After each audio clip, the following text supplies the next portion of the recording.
ఇది ఇంపార్టెంట్. ప్రపంచ ఆరోగ్య సంస్థ సలహాదారుగా ఖమ్మం వాసి అడాప కార్తిక్ గారు నియమించబడ్డారు. ఇది మోస్ట్ అండ్ డేంజరస్ ఇంపార్టెంట్ నా దృష్టిలో. ఓకేనా?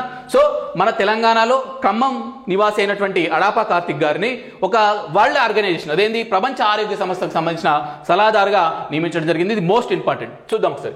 ఖమ్మం నగరానికి చెందిన ఐఏఎస్ అధికారి అడాప కార్తిక్ గారిని ప్రపంచ ఆరోగ్య సంస్థ ఆసియా విభాగంలో సలహాదారుగా నియమించారట.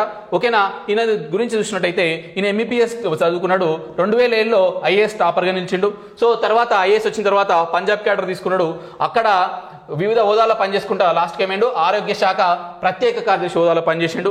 అలాగే ఉద్యోగం చేస్తున్న అంటే ఈ ఐఏఎస్ అయిపోయిన ఆ జాబ్ చేస్తున్న సమయంలోనే అమెరికాలోని నార్త్ కరోలినా విశ్వవిద్యాలయంలో క్యాన్సర్ అనే నిర్మూలనాంశాలపై పిహెచ్డి కూడా పూర్తి చేసిండు. సో ఇప్పుడు ఏం చేస్తున్నాడు ఆయన ఎట్లా నియమించారు? ఢిల్లీలోని సౌత్ బ్లాక్ లో గల ప్రపంచ ఆరోగ్య సంస్థ ప్రాంతీయ కార్యాలయంలో 2 ఏళ్ల పాటు సలహాదారులుగా నియమించారు. సో సింపుల్గా చెప్పానంటే ప్రపంచ ఆరోగ్య సలహాదారులు నియమించింది ఎవరండి? అడాప కార్తిక్. ఆయన యొక్క వృత్తి ఏంది? ఆయన ఏం చదువుకున్నాడు? ఐఏఎస్. ఎన్నేళ్ల పాటు ఉంటాడు ఆయన? 2 ఏళ్ల పాటు ఉంటాడు. ఏ కార్యాలయంలో? WHO ప్రాంతీయ కార్యాలయంలో. ఓకేనా? ఇది నెక్స్ట్ చూద్దాం. ఇది ఇంపార్టెంట్ అండి నా దృష్టిలో. ఇప్పటి వరకు దీని మీద ఎక్కడ కూడా బిట్టు వల్లే నేను చూసినటువంటి ఈ యొక్క టీఎస్పీఎస్సీ తెలంగాణ స్టార్ట్ అయ్యి తెలంగాణ టీఎస్పీఎస్సీ ఏర్పడిన నుంచి ఇప్పటి వరకు నేను దాదాపు అన్ని ఎగ్జామ్స్ సంబంధించిన జనరల్ స్టడీస్ పేపర్లు కావచ్చు, సంబంధించి సబ్జెక్ట్ పేపర్లు అబ్జర్వ్ చేసిన గ్రూప్స్కి సంబంధించి ఎక్కడ కూడా ఈ పాత పంటల జాతర అనే దానికి సంబంధించి ఎక్కడ కూడా క్వశ్చన్ రాలే. కాబట్టి నెక్స్ట్ జరగబోయే ఏదో ఒక ఎగ్జామ్లో కంపల్సరిగా దీని మీద బిట్టు పడుతుంది. ఓకేనా? సో పాత పంటల జాతర అంటే ఏంది? పాత పంటలు అంటే ఇప్పుడంటే మనకు రకరకాల చిరుతిండ్లు వచ్చినాయి, బేకరీ ఫుడ్స్ అవి వచ్చినాయి. సో గతంలో తీసుకుంటే మొత్తం చిరుధాన్యాల మీద ఆధారపడి చిరుధాన్యాలు తిని బాగా గట్టిగా ఉంటారు. సో అటువంటి వాటిని మళ్ళీ ఇప్పుడు అందరికీ పరిచయం చేసి చిరుధాన్యాలు తినాలి, ఆరోగ్యంగా ఉండాలి. ముఖ్యంగా మీకు సింపుల్ చెప్పాలంటే కాదర్వల్లి సార్ సూచించేటువంటి అన్ని కూడా. ఓకేనా? సో అటువంటి ఆ పాత పంటల జాతరను ఎప్పుడు నిర్వహిస్తారంటే సంక్రాంతి సందర్భంగా నిర్వహిస్తారు. సో జనవరి 14 నుంచి పాత పంటల జాతర ప్రారంభమవుతుంది. ఓకేనా? దీనికి సంబంధించి ఈసారి దేన్ని ఒక కేంద్రంగా తీసుకొని ఈ యొక్క పాత పంటల జాతర నిర్మిస్తారంటే ఆరోగ్యకరమైన పాత పంటల జాతరకు సంగారెడ్డి జిల్లా గుర్తుపెట్టుకోవాలి. పాత పంటల జాతర ఏ జిల్లాలో జరుగుతుంది అంటే అనుకో ఫస్ట్ సింపుల్ గా బిట్టు సంగారెడ్డి జిల్లా. ఓకేనా? ఈసారి దేని కేంద్రంగా జరుగుతుందంటే జైరాబాద్ నియోజకవర్గం మోడంపల్లి మండలం జడిమల్కాపూర్ కేంద్రంగా ఈ యొక్క పాత పంటల జాతరను నిర్వహిస్తారు. సో దీంట్లో ఏం జరుగుతుంది? చిరుధాన్యాలపై అవగాహన కార్యక్రమాన్ని నిర్వహిస్తారు. మరి ఎట్లా సార్ అవగాహన కార్యక్రమం అంటే ఎడ్ల బండ్ల మీద రోజుకో ఊరు తిరుగుతూ మిల్లెట్ల సాగు, ఈ చిరుధాన్యాలను ఎట్లా సాగు చేయాలి, దీని ద్వారా సేంద్రీయ వ్యవసాయం ఎట్లా చేయాలి, వాటి ప్రయోజనాలు ఏందని చెప్పేసి ఏ సంస్థ ఈ యొక్క పాత పంటల జాతర నిర్వహిస్తుంది? Deccan development society. ఎవరండి పాత పంటల జాతర నిర్మించేది? Deccan development society. దీని యొక్క హెడ్ క్వార్టర్ ఉన్న జిల్లా ఏదండి? సంగారెడ్డి. ఇది గుర్తుపెట్టుకున్నాం. ఓకేనా? సో నెక్స్ట్ చూద్దాం. ఇంకేముంది? రెండు తెలుగు రాష్ట్రాల్లో ఈ తరహా పాత పంటల జాతర సంగారెడ్డి జిల్లాలో మాత్రమే జరుగుతుంది, ఎక్కడ కూడా జరగదు. సో మనకు జనవరి 14 నుంచి ఈ జాతర ప్రారంభమైంది. ఇది ఎన్నవ జాతర అంటే 24వ పాత పంటల జాతర. ఓకేనా? 4 రోజుల పాటు కొనసాగి జరాసంగం మండలం మాచనూరు DDS పచ్చశాలలో జరిగే సభతో వచ్చే నెల 16న జాతర ముగుస్తుంది. అంటే జనవరి 14 నుంచి స్టార్ట్ అయ్యి ఫిబ్రవరి 16 వరకు జరుగుతుంది అంటుంది. ఓకేనా? ఇంకేం చేస్తారు? ఇంక ఎక్స్ట్రా పాయింట్ దాదాపు 80 రకాల చిరుధాన్యాలు, సాగులో లేని ఆకుకూరలను కూడా ఈ ప్రదర్శన ఉంచి అందరికీ పరిచయం చేపిస్తారు. మరి దీన్ని ఎక్కడ స్థాపించరు అంటే ఈ యొక్క డక్కన్ డెవలప్మెంట్ సొసైటీ వాళ్ళు ఈ పాత పంటల జాతర సంబంధించి జైరాబాద్ పరిధి పస్తాపూర్ కేంద్రంగా ఈ యొక్క DDS అనేది ఏర్పడింది. ఇదంతా సోదరు సార్ మాకు 3-4 పాయింట్లు చెప్పంటే సింపుల్గా పాత పంటల జాతర అంటే దేని మీద? చిరుధాన్యాల అవగాహన మీద. ఏ జిల్లా? సంగారెడ్డి జిల్లాలో. ఎవరు దాన్ని నిర్వహించేది? Deccan development society. ప్రతిసారి ఏ పండుగ సందర్భంగా దీన్ని నిర్వహిస్తారు? సంక్రాంతి సందర్భంగా. ఈసారి ఎప్పటి నుంచి ఎప్పటి వరకు జరుగుతుంది? జనవరి 14 నుంచి ఫిబ్రవరి 16 వరకు. మరి ఈసారి జరిగేటువంటి పాత పంటల జాతర ఎన్నోదంటే 24. ఈ 4-5 పాయింట్ గుర్తుపెట్టుకోండి, మీకు సరిపోతుంది. ఓకేనా? నెక్స్ట్ చూద్దాం.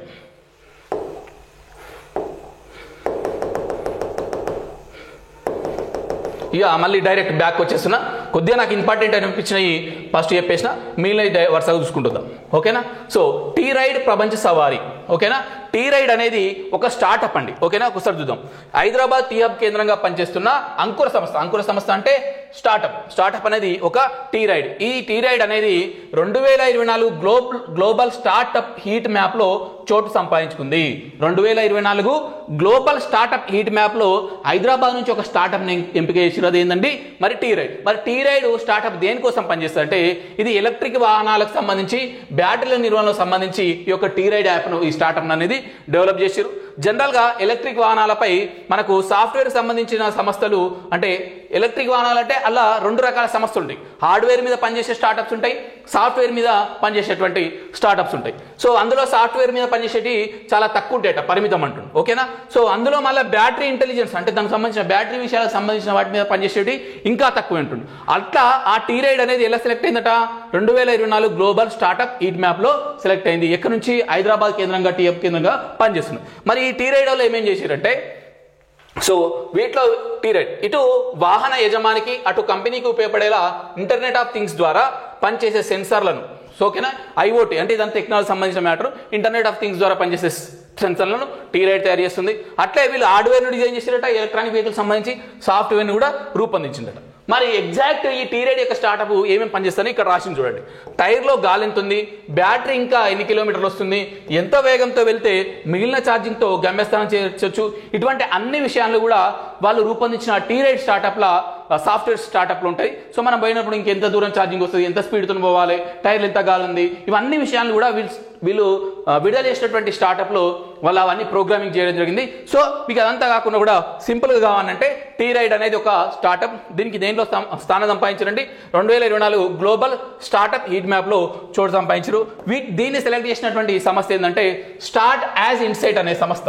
స్టార్ట్ యాజ్ ఇన్సైట్ అనే సంస్థ ప్రపంచవ్యాప్తంగా 3.79 లక్షల అంకుర సంస్థలు అంటే దాదాపు 4 లక్షల స్టార్టప్స్ను ఎంపిక చేసి అందులో ఫిల్టర్ చేసి 3240 ఎంపిక చేస్తే మళ్ళల్లా ఫిల్టర్ చేసి 20 స్టార్టప్స్ను ఫైనల్ చేస్తే అల్లా ఒకటి టీ రైడ్ అంటే దాదాపు 4 లక్షల స్టార్టప్స్ను దాటుకుంటూ వచ్చి టాప్ 20 ప్లేస్గా ఎవరు నిలిచిందండి టీ రైడ్ స్టార్టప్ అనేది నిలిచింది. హైదరాబాద్ టీ హబ్ కేంద్రంగా ఇది పనిచేస్తుంది.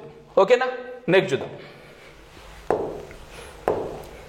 దేశంలోనే రాజేంద్ర నగర్ ఠానాకు ఫస్ట్ ప్లేస్. ఇది అన్ని ఛానల్లో మీరు ఇప్పటికే చూస్తుంటారు, పెద్ద దీనికి నాకేం అవసరం లేదు. సో సైబరాబాద్ కమిషనరేట్ పరిధిలోని రాజేంద్ర నగర్ ఠానా దేశంలోనే ఫస్ట్ ప్లేస్లో నిలిచింది. ఓకేనా. సో దీనికి సంబంధించిన అవార్డును అంటే దేశంలోనే ఫస్ట్ టైం బెస్ట్ ప్లేస్గా రాజేంద్ర నగర్ పోలీస్ స్టేషన్ వచ్చింది కాబట్టి దీనికి సంబంధించిన అవార్డు ఎక్కడ ప్రదానం చేస్తారంటే ఈ నెల అంటే జనరల్ అప్పుడు రాష్ట్రం కాబట్టి ఐఎస్టీ ఇట్లే ఉంది.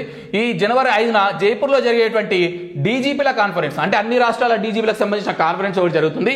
ఆ కాన్ఫరెన్స్ ఎన్నో జరుగుతుందట 5న జరుగుతుందట. ఆ రోజు ఈ అవార్డును అందుకోవాల్సిందిగా మనకి ఇన్ఫర్మేషన్ వచ్చిందని చెప్తారు. మరి ఎందుకు ఇది అవార్డు ఇచ్చారట అంటే శాంతి భద్రతల పరిరక్షణ, కేసుల పరిష్కారం, ఠానాకు వచ్చేవారితో అంటే పోలీస్ స్టేషన్కి వచ్చేవారితో మర్యాదపూర్వకంగా అంటే ఫ్రెండ్లీ నేచర్తో బిహేవ్ చేయడం, అలాగే ఇంకా ఏంటి మనకు వీటితో పాటుగా గుర్తు తెలియని వ్యక్తులు కానీ మరణించినప్పుడు డెడ్ బాడీ దొరికినప్పుడు అవి ఎవరని చెప్పేసి గుర్తుపట్టి ఆ ఫ్యామిలీ మెంబర్స్కు సమాచారం అందజేయడం, ఇటువంటి అన్ని విషయాలు అంటే ఒక శాంతి భద్రతకు సంబంధించి కానీ ఆ పోలీసు నిర్వహించే అన్ని రకాల విధుల్లో వీళ్ళు టాప్ మోస్ట్ పర్ఫార్మెన్స్ ఇచ్చారు కాబట్టి దేశంలోనే టాప్ బెస్ట్ ప్లేస్గా ఎవరికి వచ్చిందండి రాజేంద్ర నగర్ పోలీస్ స్టేషన్కు బెస్ట్ అవార్డు వచ్చింది. ఓకేనా. నెక్స్ట్ చూద్దాం. ఇది మోస్ట్ ఇంపార్టెంట్ అండి. ఇది తెలంగాణ కల్చర్ క్లాస్ అయితే ఒక లెవెల్ ఉంటుంది కానీ ఇది ఎందుకంటే మన తెలంగాణ కల్చర్ గత 5 సంవత్సరాల నుంచి టీచ్ చేస్తున్నాయి కాబట్టి తెలంగాణ కల్చర్ అయితే ఇంకా దీన్ని బాగా చెప్తా. ఇప్పుడు ఇది ఓన్లీ కరెంట్ అఫైర్స్ అంశం కాబట్టి నేను అక్కడి వరకే రిస్ట్రిక్ట్ చేసి చెప్తున్నా. నాగోబా జాతర ప్రచార రథాన్ని ప్రారంభించారు. ఓకేనా. సో నాగోబా జాతర ఎక్కడ జరుగుతుంది? ఆదిలాబాద్ జిల్లా కేస్లాపూర్లో జరుగుతుంది. మరి ఎప్పుడు జరుగుతుందట ఈసారి ఈ జాతర అంటే ఫిబ్రవరి 9న ఈ జాతర జరుగుతుంది. దీనికి సంబంధించిన ప్రచార రథం అనేది స్టార్ట్ చేసింది. మరి ప్రచార రథం అంటే ఏంది? జస్ట్ ఏం లేదు, ఫిబ్రవరి 9 నాడు జాతర జరుగుతుందని ఒక ప్రచార రథాన్ని తీసుకొని అన్ని అంటే దగ్గరలోని 7 గ్రామాల్లో ఇక్కడ ఉంటుంది చూడండి. ఓకేనా. ఈ ఎడ్ల బండిపై ప్రధాన్ మరియు ఆలయ పూజారి కలిసి 7 గ్రామాల్లో తిరిగి ప్రచారం నిర్వహిస్తూ 7 గ్రామాల్లో బలి చేస్తారు. ఓకేనా. అంటే జాతర ఫిబ్రవరి 9 నాడు జరుగుతుంది అని చెప్పేసి 7 గ్రామాలకు పోయి ఏమేమి చేయాలి ఎట్లా చేయాలి అని చెప్పేసి చెప్తారన్నమాట. ఒకసారి మ్యాటర్ చూద్దాం. ఓకేనా. సో దీనికి సంబంధించి పురాతన నాగోబా ఆలయంలో మెస్రం వంశీయుల పీఠాధిపతి మెస్రం వెంకట్రావు పటేల్ సంప్రదాయ పూజలు నిర్వహించి ఈ యొక్క ప్రచార రథాన్ని మనకు స్టార్ట్ చేయడం జరిగింది. సో నాగోబా జాతర అనేది ఏం చేయాలి మనకు ఆదిలాబాద్ జిల్లా కేస్లాపూర్. ఇది మళ్ళా కేస్లాపూర్లో వీళ్ళు ఏ వంశీయులు అంటే మెస్రం వంశీయులు, ముఖ్యంగా మెస్రం వంశీయులు అనగానే మనకు ఏది గుర్తు రావాలి? నాగోబా జాతర. మరి మిశ్రమ వంశీయులు కూడా ఒక పీఠాధిపతి ఉంటారు, మెస్రం వెంకట్రావు పటేల్. ఈ యొక్క మెస్రం వెంకట్రావు పటేల్ నేను గత 2 సంవత్సరాల నుంచి నేను ఏ తెలంగాణ కల్చర్ క్లాస్ చెప్పినా అందులో వాళ్ళకు మెస్రం వెంకట్రావు పటేల్ అని రాయించిన ప్రత్యేకంగా ఎక్కడ కూడా మీరు చూసిండ్రు. ఎందుకంటే మనకు నాగోబా జాతర సందర్భంగా ప్రజా దర్బార్ అనేది జరుగుతుంది. ఈ ప్రజా దర్బార్ అనేది ఎవరి ఆధ్వర్యంలో జరుగుతుంది అంటే ఈ మిశ్రమ వంశీయుల యొక్క హెడ్ అయితే ఎవరు ఉంటారో ఆయన ఆధ్వర్యంలో జరుగుతుంది. సో అట్లా మిశ్రమ వంశీయుల యొక్క హెడ్ ఎవరండి? వెంకట్రావు పటేల్. ఓకేనా. సో ఆయననే ఈ యొక్క నాగోబా జాతర యొక్క ప్రచార రథాన్ని ప్రారంభించండి. ఓకేనా. చూద్దాం ఇంకా. ఈ ఎడ్ల బండిపై ఆదివాసుల సంప్రదాయాల ప్రకారం రోజుకో గ్రామానికి వెళ్తూ నాగోబా జాతరకు సంబంధించిన ప్రచారం చేస్తారు. ఓకేనా. అట్లనే ఈ సందర్భంగా మహాపూజలు అవసరమయ్యే గంగాజలం కోసం బయలుదేరి వెళ్లే తేదీపై ప్రచారం కూడా చేస్తారు. ఈ మహాపూజ అనేది మీరు ఎక్కడైనా ఈ క్లాస్లో అనేది చూడండి. రీసెంట్గా కావచ్చు, గతంలో కావచ్చు, నేను ఈ యొక్క నాగోబా జాతర గురించి ఎక్స్ప్లెయిన్ చేసినప్పుడు నాగోబా జాతరకు ప్రారంభ సూచిక ఏంటంటే మహాపూజ కార్యక్రమం అని చాలా క్లాసుల్లో చెప్పడం జరిగింది. సో నాగోబా జాతరకు నాగోబా జాతర ప్రారంభమవుతుందని మనం ఎట్లా గుర్తుపట్టాలి? మహాపూజ చేసిరంటే నాగోబా జాతర ప్రారంభం. మరి మహాపూజ అంటే ఏంది? మనకు ఎక్కడో ఉన్నటువంటి గంగాజలాన్ని తీసుకొచ్చి ఆ మ్యాటర్ అంతా ఇక్కడ చెప్పేసుకోలేదు. గంగాజలాన్ని తీసుకొచ్చి ఆ దేవుని కానీ ఆ దేవుని పరిసరాలను కానీ శుభ్రం చేస్తారు, దాన్ని మహాపూజ అంటారు. ఇవి అదే ఇక్కడ రాసి చూడండి. ఫిబ్రవరి 9వ జరిగిన మహాపూజతో నాగోబా జాతర ప్రారంభమవుతుంది. ఇదంతా సార్ మాకు ఒకటే 2 ముక్కలలో చెప్పంటే నాగోబా జాతర ఎప్పుడు జరుగుతాట? ఫిబ్రవరి 9. దాని యొక్క ప్రచారాన్ని ఎవరు ప్రారంభించారు? మిశ్రమ వంశీయులకు సంబంధించిన పీఠాధిపతి మిశ్రం వెంకట్రావు పటేలు. సో అట్లనే వాళ్ళు గ్రామానికి పోయి ప్రచారం చేస్తారు. అట్లా ఏం చేస్తారు? మహాపూజకు అవసరమయ్యే గంగాజలం కూడా తీసుకురమ్మన్నారు. ఈ గంగాజలంతోనే మనం మహాపూజ కార్యక్రమం నిర్వహిస్తాం. దాంతో నాగోబా జాతర ప్రారంభమవుతుంది. ఓకేనా. నెక్స్ట్ చూద్దాం. ప్రజాపాలన ఆల్రెడీ చెప్పేసిన. ఇక నెక్స్ట్ నేర నేపథ్యం లేని ఎమ్మెల్యేలు 37 మంది అని చెప్పేసి మనకు ఏడీఆర్ వాళ్ళకు నివేదిక ఇచ్చారు. ఏడీఆర్ వాళ్ళు ఎప్పుడు కూడా ఈ పొలిటికల్కి సంబంధించిన నివేదిస్తారు. ఎంతమందికి ఎంత ఆస్తులు ఉన్నాయి, ఎంతమంది మీద ఎన్ని నేరాలు ఉన్నాయి, ఏ పార్టీ దగ్గర ఎక్కువ డబ్బులు ఉన్నాయని చెప్పేసి ఈ ఏడీఆర్ వాళ్ళు. ఏడీఆర్ అంటే ఇక్కడ ఉంటుంది అసోసియేషన్ ఫర్ డెమోక్రటిక్ రిఫార్మ్ సంస్థ. మనకు పొలిటికల్కి సంబంధించి ఏ రిపోర్ట్ ఇచ్చినా కూడా ఈ ఏడీఆర్ చిన్న ప్రామాణికంగా తీసుకోవాలి. అసోసియేషన్ ఫర్ డెమోక్రటిక్ రిఫార్మ్ సంస్థ మన దగ్గర పోటీ చేసిన వాళ్ళంట ఎటువంటి నేరాలు, గుండాయిజం, నేరాలు, రౌడీజం చేయడం వాళ్ళు ఎంతమంది ఉన్నట? 37 మంది ఉన్నట. సో చూద్దాం. గత డిసెంబర్లో వెలువడిన తెలంగాణ అసెంబ్లీ ఎన్నికల ఫలితాల్లో ఎలాంటి కేసులు లేని వాళ్ళు ఎంతమంది ఉన్నారంట? 37 మంది ఉన్నారని చెప్తారు. ఓకేనా. అట్లే నేర నేపథ్యం ఉన్న వాళ్ళు ఎంతమంది ఉన్నారట? 82 మంది ఉన్నారట. ఇందులో 42 మందికి 50% పైగా ఓట్లు వచ్చారు. అంటే పొలిటికల్ పోవాలంటే మనకేంది నేర నేపథ్యం ఉన్నా కూడా పెద్ద ఇబ్బంది ఏం కాదని చెప్తుండే ఆయన. ఓకేనా. అట్లనే కాంగ్రెస్ పార్టీ ఎన్ని స్థానాలు గెలుపొందంటుండు? 64 స్థానాల్లో గెలుపొందింది. 9 చోట్ల పర్సెంటేజ్ ఆఫ్ ఓట్లు ఎంత వచ్చినట్టే 31-40. ఇంకా 19 చోట్ల 41-50% ఓట్లు. అలాగే 34 చోట్ల 51-60% ఓట్లు, 2 చోట్ల 61-70% ఓట్లు సంపాదించింది. ఇది చాలా ఇంపార్టెంట్ డేటా అండి. అంటే కాంగ్రెస్కు వచ్చిన స్థానాలన్నీ ఏ చోట్ల ఎంత శాతం ఓట్లు వచ్చినాయని. ఇకపోతే అట్లే బరాసాకు కూడా, అంటే భారతీయ రాష్ట్ర సమితి టీఆర్ఎస్ పార్టీకి 39 స్థానాల్లో గెలుపొందితే 10 చోట్ల 31-40, 22 చోట్ల 41-50%, 7 చోట్ల 51-60% ఓట్లు దక్కినాయని ఏ నివేదిక చెప్తుంది మనకు? Association for democratic reforms. మొత్తం గుర్తుపెట్టుకోవాల్సింది ఏంది? ఎంతమంది నేరస్తులు, అంటే నేరస్తులు కానీ ఎటువంటి వాళ్ళు ఉన్నారంటే ఎమ్మెల్యేలు 37 మంది. 3+7 ఎంత? 10. ఒకట్లా. నెక్స్ట్ చూద్దాం. ఇక్కడ ఇంకొక అంశం కూడా ఉంది. నోటాకు వచ్చిన ఓట్ల శాతం 0.73%. ఇది కూడా గుర్తుపెట్టుకోండి. ఓవరాల్గా కాంగ్రెస్కి వచ్చిన ఓట్ల శాతం 39.4%. మన బరాసాకు వచ్చిన ఓట్ పర్సెంటేజ్ 37.35. ఇవి చాలా ఇంపార్టెంట్ ఫైగర్స్ మీకు పాలిటీ పరంగా. ఓకేనా. నెక్స్ట్ చూద్దాం. అంతర్జాతీయ కైట్ అండ్ స్వీట్ ఫెస్టివల్. ఓకేనా. సికింద్రాబాద్ పరేడ్ గ్రౌండ్స్లో జనవరి 13 నుంచి 15 వరకు అంతర్జాతీయ కైట్స్ అండ్ స్వీట్ ఫెస్టివల్ నిర్వహించారు. సో ఈ సందర్భంగా దీనికి సంబంధించిన గోడ పత్రికను, అంటే వాల్ పోస్టర్ను ఎవరు విడుదల చేశారంటే దీనికి సంబంధించి పర్యాటక శాఖ మంత్రి జూపల్లి కృష్ణారావు గారు దీన్ని విడుదల చేయడం జరిగింది. అయితే ఈ యొక్క అంతర్జాతీయ కైట్ మరియు స్వీట్ ఫెస్టివల్లో ఎన్ని దేశాల నుంచి పాల్గొంటారంటే 16 దేశాల నుంచి 40 మంది దాకా పాల్గొంటారని చెప్పేసి ఇక్కడ ఇన్ఫర్మేషన్ ఉంది. ఇది పెద్ద డేటా ఏం లేదు. ఇది ఎప్పటి నుంచి ఎక్కడ జరిగింది? జనవరి 13 నుంచి 15 వరకు. ఓకేనా. దీనికి సంబంధించిన పోస్టర్ ఎవరు చేశారు? జూపల్లి కృష్ణారావు. ఎక్కడ జరుగుతుందంటే సికింద్రాబాద్ పరేడ్ గ్రౌండ్లో. నెక్స్ట్ చూద్దాం. 3 ఏళ్లలో మూసీ పరివాహకం సమగ్రాభివృద్ధి అని చెప్పేసి తొలి దశలో 55 కిలోమీటర్ల పనులు. అంటే గత ప్రభుత్వము మూసీ మీద వాగ్దానం చేసి కూడా నెరవేర్చుకోలేదని చెప్పేసి ఈ ప్రభుత్వం దాన్ని టాప్ ప్రియారిటీ చేస్తుంది. మూసీని మేము ఎట్లయినా చేసి ఆధునీకరిస్తామని చెప్పేసి. సో అట్లా ఫస్ట్ ఫేజ్లో ఏం చేస్తారంటే 55 కిలోమీటర్ల మేర పనులు చేపడతారట. దానికి డెడ్ లైన్ ఎంత పెట్టుకోరంటే 36 నెలలు. ఓకేనా. 3 ఏళ్లలో మూసీకి సంబంధించిన 55 కిలోమీటర్ల మూసీ నదిని ఆధునీకరిస్తామని చెప్పేసి 36 మంత్స్ అని చెప్పారు. సో అందులో భాగంగా తొలుత హైదరాబాద్ నగర పరిధిలోని 55 కిలోమీటర్ల పేర్లను చేపడతారు. అట్లే దీనితో పాటు ఈ పరివాహక ప్రాంతంలోని చారిత్రక కట్టడాలైనటువంటి చార్మినార్, తారామతి, బారాదరి, ఇతర పర్యాటక ప్రాంతాలన్నీ కలిపి కూడా ఒక టూరిజం సర్క్యూట్ను ఏర్పాటు చేస్తారు పర్యాటకుల కోసం. ఏ పద్ధతిలో? ట్రిపుల్ పి అంటే పబ్లిక్ అండ్ ప్రైవేట్ పార్ట్నర్షిప్ పద్ధతిలో ఏర్పాటు చేస్తారని చెప్పారు. అందులో ఏమేమి సదుపాయాలు అని ఇక్కడ రాష్ట్రం అంతే. నెక్స్ట్ చూద్దాం. ఓఆర్ఆర్ చుట్టూ లాజిస్టిక్ పార్క్. ఇది కూడా ఇంపార్టెంట్ అండి. ఓఆర్ఆర్ చుట్టూ లాజిస్టిక్ పార్క్. మన దగ్గర సముద్ర తీర ప్రాంతం లేదు కాబట్టి మనకు లాజిస్టిక్ పార్కులు కనుక ఏర్పాటు చేసుకుంటే ఏమేమి సదుపాయాలు వస్తాయి అంటే, జనరల్గా లాజిస్టిక్ పార్క్స్ అంటే మనం ఎప్పుడు కూడా వింటర్ తప్పదనిక మీనింగ్లో ఇక్కడ అది రాసే ప్రయత్నం చేశాం. భారీ వాహనాలు కానీ కంటైనర్లు నగరం లోపలికి రాకుండా లాజిస్టిక్ క్లబ్లోనే సరుకు దిగుమతులు జరుగుతాయి. సో అంటే మనకు ఇక్కడ దాకా వచ్చే అవకాశం ఉంటుంది. సో తద్వారా ఏమవుతుంది? ట్రాఫిక్ యొక్క ఒత్తిడి తగ్గుతుంది. అక్కడ నుంచి నగరానికి తరలించడం సులువు. నగరంపై ట్రాఫిక్ ఒత్తిడి కూడా తగ్గుతుంది. సో కాబట్టి వీటిని ఎక్కడ ఏర్పాటు చేయాలి? ఔటర్ రింగ్ రోడ్ చుట్టూ వీటిని ఏర్పాటు చేస్తారు. లాజిస్టిక్ పార్క్స్ అంటే ఏం లేదు, సరుకు రవాణా మరియు ఎగుమతి. మీకు సింపుల్గా అర్థం అంటే కొన్ని సినిమాల పెద్ద కంటైనర్ల దగ్గర క్లైమాక్స్ ఫైట్లు అయితే సో అక్కడ అదేంటి?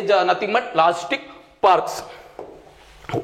అట్లే ఏముంటాయి లాజిస్టిక్ పార్క్స్ అంటే? కంటైనర్ డిపోలు, ఓకేనా, స్టేషన్లు, అలాగే ప్రైవేట్ విలేజ్లు, గోదాంలు, ఓకేనా, ఈ ట్రక్ డ్రైవర్ల విశ్రాంతికి సంబంధించిన కాటేజీలు, రెస్టారెంట్లు, పెట్రోల్ పంపులు, గ్యారేజ్లు, ఇవన్నీ కూడా ఇతర రకాల అన్ని మౌలిక సౌకర్యాలు కూడా ఈ లాజిస్టిక్ పార్కులో ఉంటాయి. సింపుల్ చెప్పాలంటే రవాణా, ఎగుమతి మరియు దిగుమతి పెద్ద మొత్తంలో జరిగినప్పుడు ఇవి కావాలి. మరి ఈ కొత్త ప్రభుత్వము 2 లాజిస్టిక్ పార్కులను ఏర్పాటు చేయడానికి పూనుకుంది. అవి ఏ ప్రాంతాలతో అంటే 2 ప్రాంతాల్లో. అదొకటి పటాన్చేరు మండలంలో లకడారం ప్రాంతంలో ఒక ప్రాంతము, అలాగే మరి ఇంకోటి కూడా పటాన్చేరులోనే. మరి ఎక్కడెక్కడ అంటే సో ఇక్కడ అది ఎగిరిపోయినట్టుంది. సో 2 గుర్తు పెట్టుకోండి. పటాన్చేరు ఒకటి, ఇంకోటి ఎక్కడండి? లకడారం. ఈ 2 ప్రాంతాల్లో మనకు లాజిస్టిక్ పార్కులను ఏర్పాటు చేయాలని ప్రభుత్వము నిర్వహించింది.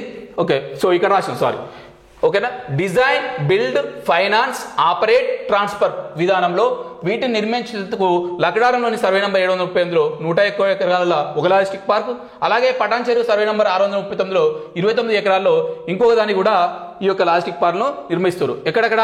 ఓన్లీ పేరు సరిపోతుంది. పటాన్చేరుల ఒకటి, ఇంకోటి ఏంటండి మనకు లక్డారంలో ఇంకోటి. ఇక్కడ లక్ పడ్డది, ఇక్కడ దారం పడ్డది, డోంట్ మైండ్. లక్డారంలో ఒకటి. సో దీన్ని ఏ పద్ధతిలో నిర్మిస్తారు అంటే design, build, finance, operate and transfer, DBFOT పద్ధతిలో వీటిని నిర్మిస్తారు.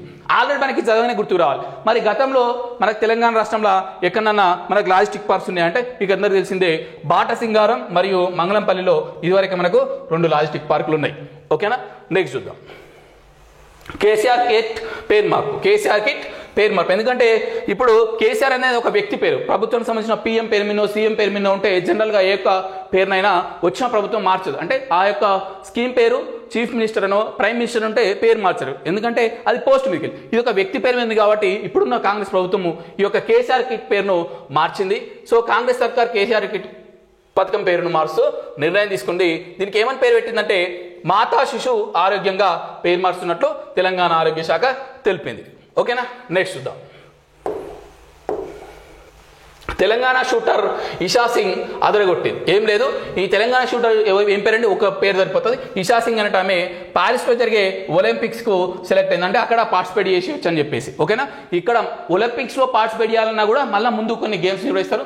అలా వాళ్ళు అనుకున్న ప్రకారం విన్ అయితేనే వాళ్ళను ఒలింపిక్స్కి పంపుతారు. అట్లా ఆసియా క్వాలిఫైర్స్లో మహిళల 10 మీటర్ల ఎయిర్ పిస్టల్లో స్వర్ణ పథకం సాధించినందుకు ఈమెను తెలంగాణ షూటర్ ఒలింపిక్స్లో పార్టిసిపేట్ చేయడానికి సెలెక్ట్ అయింది. అక్కడ ఒలింపిక్స్లో సెలెక్ట్ అయింది, ఒలింపిక్స్లో పార్టిసిపేట్ కానికి. ఓకేనా, సో అప్పుడు ఆమెకి ఎంత స్కోర్ వచ్చిందంట? 243.1 స్కోర్తో ఇషా సింగ్ ఫస్ట్ ప్లేస్ ఉంది కాబట్టి ఆటోమేటిక్గా ఆమెను ఒలింపిక్స్కు సెలెక్ట్ చేయడం జరిగింది.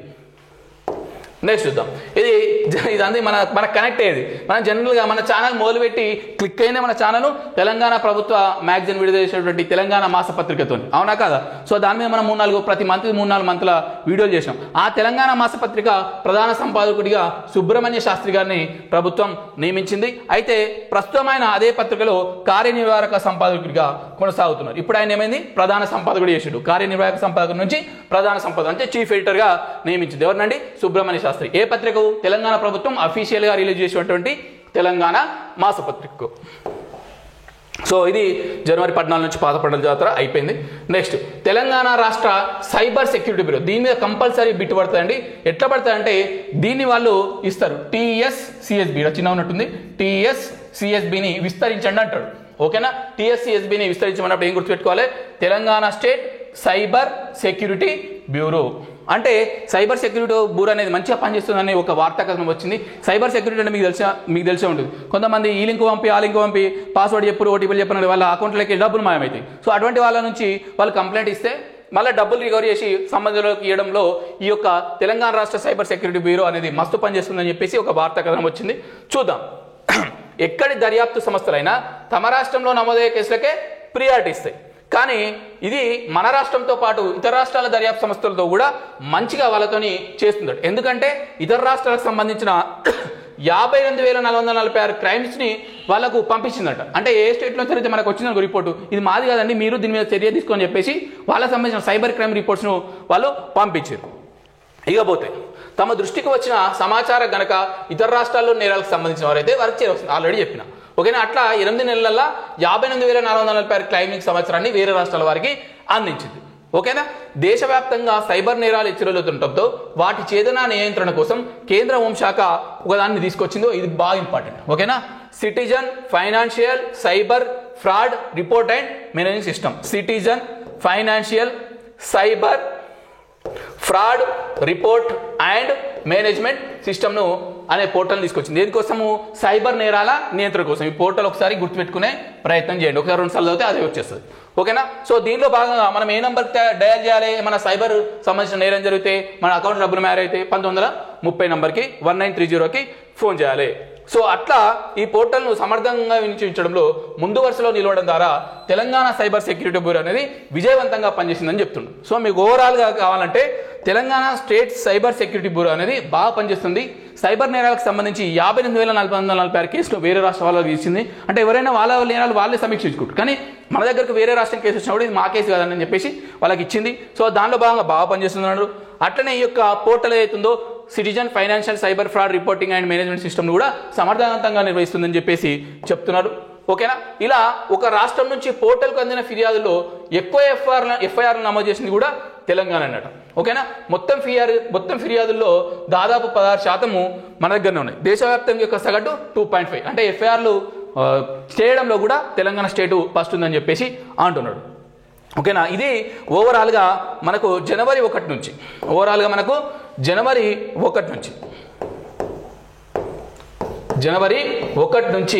15 వరకు గల కరెంట్ అఫైర్స్ దాదాపు నేను అనుకుంటున్నా 90 నుంచి 95% అన్ని అంశాలు కవర్ చేసిన. సార్ గిన్నిగనం ఎందుకు చేశారంటే నేను మీకు మొదట్లోనే చెప్పిన కరెంట్ అఫైర్స్ అంటే రీజనల్, నేషనల్, ఇంటర్నేషనల్. మా ప్రాధాన్యత ఏంది? రీజనల్. సో రీజనల్ సంబంధించిన ఈ 15 రోజులు ఉన్నటువంటి అన్నిటిని కూడా కవర్ చేయడం జరిగింది. సో ఇంకా ఏమైనా ఎక్స్ప్లెనేషన్ కానీ ఇంకేదైనా ఉంటే నాకు ఫీడ్బ్యాక్ ద్వారా తెలియజేయండి, మీకు ఎట్లా కావాలని చెప్పేసి. కంపల్సరీ అవి కూడా దాని ప్రకారంగా నేను అందించే ప్రయత్నం చేస్తా. ఓవరాల్గా ఈ వీడియోలకు సంబంధించిన పీడిఎఫ్లు, ప్రీ పీడిఎఫ్లు అన్నీ కూడా మన డ్రీమ్ వారియర్స్ అకాడమీ యాప్లో మీకు ఫ్రీ మెటీరియల్లో అందుబాటులో ఉంటాయి. అట్లాగే రెగ్యులర్గా కరెంట్ అఫైర్స్ కనుక మనకు కావాలంటే సో మన యొక్క వాట్సాప్ ఛానల్ ఉంది. దాని ఈ 2 లింక్స్ కూడా మనం ఈ వీడియో కింద కామెంట్ ఉంటాం. ఆ ఛానల్ను ఫాలో కండి. మొత్తంగా ఇది జనవరి 1 నుంచి 15 వరకు జరిగినటువంటి తెలంగాణ కరెంట్ అఫైర్స్ అంశాలు. ఓకేనా. Thank you very much.